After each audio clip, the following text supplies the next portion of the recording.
মুসলমান মনে রেখো, দুনিয়ার শান্তি এক ফোঁটা, কষ্ট এক ফোঁটা, দুনিয়াটাই এক ফোঁটা। আখিরাতের শান্তি সাগর ভরা, কষ্ট সাগর ভরা, আখিরাতের জীবনটাই তো সাগর ভরা। হে আমার প্রিয় ভাইরা, আবারও থেমে এখানে আরো একটা কথা বুঝে নে। আল্লাহ সাগর ভরা শান্তি, সাগর ভরা কষ্ট আখিরাতে রাখলেন। দুনিয়াতে এক ফোঁটা শান্তি আর এক ফোঁটা কষ্ট দেওয়ার উদ্দেশ্যটা কি? যদি শান্তি বা কষ্ট দেওয়াটাই উদ্দেশ্য হয়, তো এ বন্টন বুঝে আসে না যে এক পাশে সাগর ভরা আর এক পাশে এক ফোঁটা। বন্টন আধা আধি হয়, এক পাশে 60, এক পাশে 40 হয়, নাই 70-30 হয়, 80-20, 90-10 হয়। কিন্তু কেমন বন্টন? এক পাশে 100 আর এক পাশে 1 না, এক পাশে 999 আর এক পাশে 1, তাও না, এক পাশে 99,999 আর এক পাশে 1, তাও না, এক পাশে সাগর ভরা আর এক পাশে এক ফোঁটা। এর মানেটা কি? হে আমার প্রিয় ভাইরা, আসলে দুনিয়ার জীবনে এক ফোঁটা শান্তির উদ্দেশ্য শান্তি দেওয়া না, কষ্টের উদ্দেশ্যে কষ্ট দেওয়া না, বরং এর উদ্দেশ্য অন্য কিছু। কি সেই উদ্দেশ্য? মানুষের জীবনে শান্তি আসে, ওই শান্তিকে পাওয়া, ওই শান্তি তার কাছে এত শান্তির লাগে যে শান্তিকে পাওয়ার জন্য রাত দিন এক করে মেহনত, দৌড়ঝাঁপ, কত কিছুই না সে করে। আমার আল্লাহ আমার ভিতরে এক অনুভূতি জাগাইতে চান, বান্দারে এক ফোঁটা শান্তি যদি এত শান্তির হয়, সেই সাগর ভরা শান্তি কেমন শান্তির হবে একবার কি ভেবে দেখেছ? আরে এক ফোঁটা শান্তি পাওয়ার জন্য যদি এত কিছু তোমার করার হয়, এত কিছু যদি তোমার করণীয় হয়, সেই সাগর ভরা শান্তি পাওয়ার জন্য তোমার কোনোই কি করণীয় নাই? ঘটনা মনে পড়ছে, বাহরাইন থেকে মালে গনিমত আসছে, সাহাবায়ে কেরাম উল্টায় উল্টায় দেখতেছেন, হঠাৎ একটা সুন্দর কাপড় নজরে পড়ল। সাহাবায়ে কেরাম ওই সুন্দর কাপড় দেখার মধ্যে কেমন যেন ডুবে পড়লেন।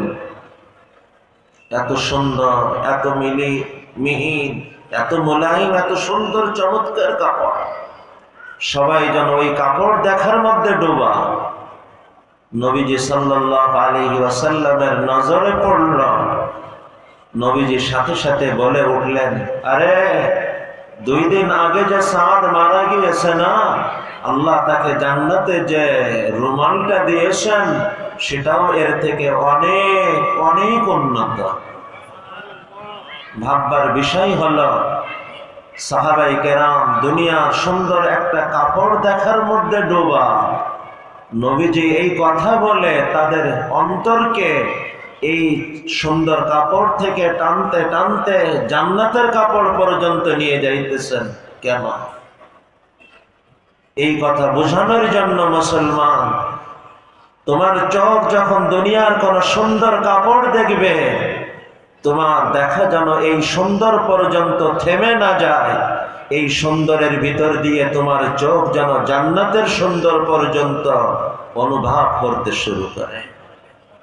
হে আমার প্রিয় ভাইরা, দুনিয়ার জীবনে এক ফোঁটা শান্তি দেওয়ার উদ্দেশ্য শান্তি দেওয়া না, বরং সাগর ভরা শান্তির চেতনাকে জাগ্রত করা।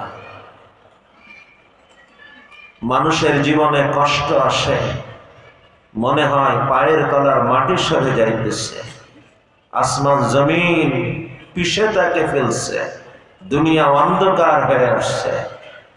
আমার আল্লাহ আমার ভিতরে অনুভূতি জাগাইতে চান, বান্দারে যে কষ্টে দুনিয়া তোমার কাছে অন্ধকার মনে হচ্ছে, পায়ের তলার মাটি সরে যাইতেছে বলে অনুভব হচ্ছে। এই কষ্ট তো এক ফোঁটা। আরে এক ফোঁটা কষ্ট যদি এত কষ্টের হয়, তুমি যে পথে চলছ ওই পথের মাথায় যে সাগর বড় কষ্ট, সেই কষ্ট কেমন কষ্টের হবে একবার কি ভেবে দেখেছ? দুনিয়ার জীবনে এক ফোঁটা কষ্ট, এই কষ্ট থেকে বাঁচার জন্য তুমি কত দৌড়ঝাঁপ করো, কত যোগাযোগ করো, কত তদবির, কত কিছুই না তুমি করো। আরে সেই সাগর ভরা কষ্ট থেকে বাঁচার জন্য তোমার কোনোই করণীয় কি নাই?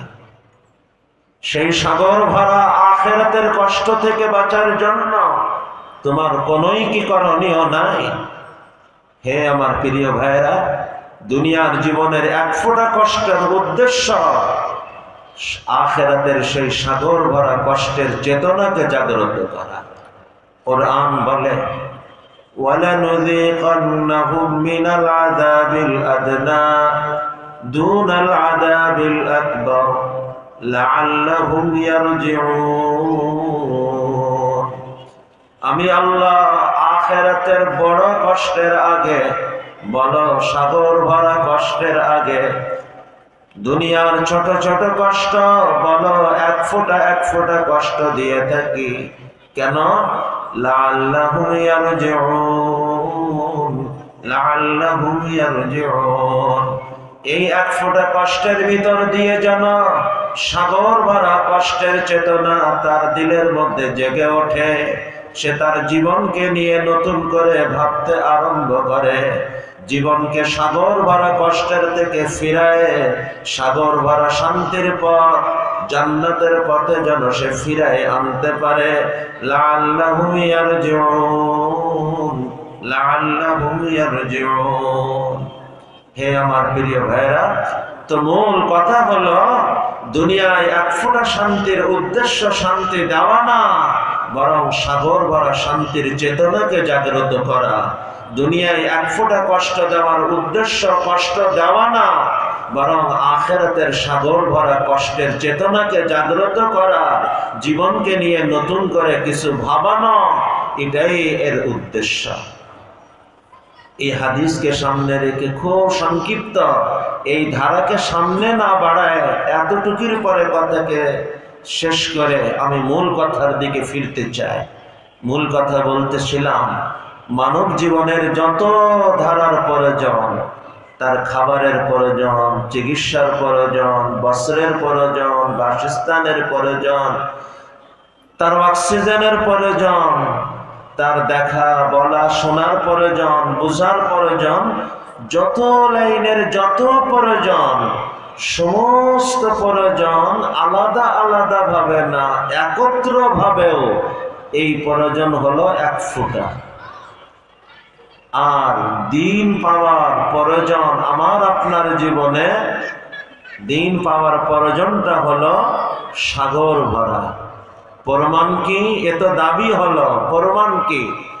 হে আমার প্রিয় ভাইরা, নবীজি সাল্লাল্লাহু আলাইহি ওয়াসাল্লাম দুনিয়া আখিরাতের আলোচনা করতে যে হাদিসের পরে এত সময় সংক্ষিপ্ত কথা বললাম, এতটুকু পরিষ্কার হয়েছে যে হাদিসে নবীজি দুনিয়াকে এক ফোঁটা আর আখিরাতকে সাগর ভরা বলেই ব্যক্ত করেছেন।